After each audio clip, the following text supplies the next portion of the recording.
Let's now shift our focus back home and talk about the state of Maharashtra, where the state government has eased COVID curbs in 14 districts, including Mumbai, in view of the dip in COVID cases, allowing shopping complexes, restaurants, cinema and theatre halls to operate at 100% capacity. Now, the lifting of curbs comes into effect from tomorrow. My colleague Charlene will take us through the important points in the latest decision that has been taken. Charlene, if I can come to you, I just want to know, for the sake of our viewers and for those living in Maharashtra, that which are the areas, which are the places that are going to open out fully, and what are the restrictions that still remain? Over to you.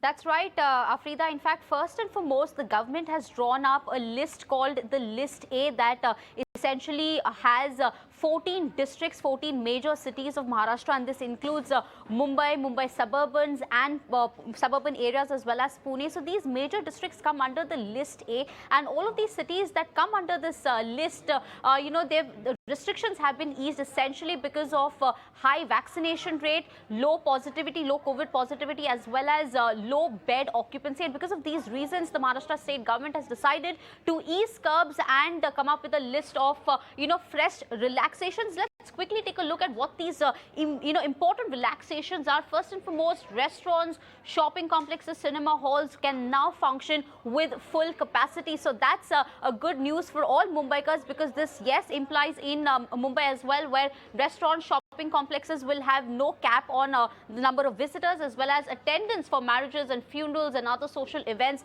have also been increased to full capacity. Again, you do not need just half the number of people to attend events or weddings. You can run them at full capacity. You also have some more relaxations, curbs lifted in List A districts. As I mentioned earlier, this is all these cities fall under the List A cities. If you do not fall under this List A, all the previous curbs, previous restrictions like 50% capacity still stays. But Mumbai and Pune falls under this List A.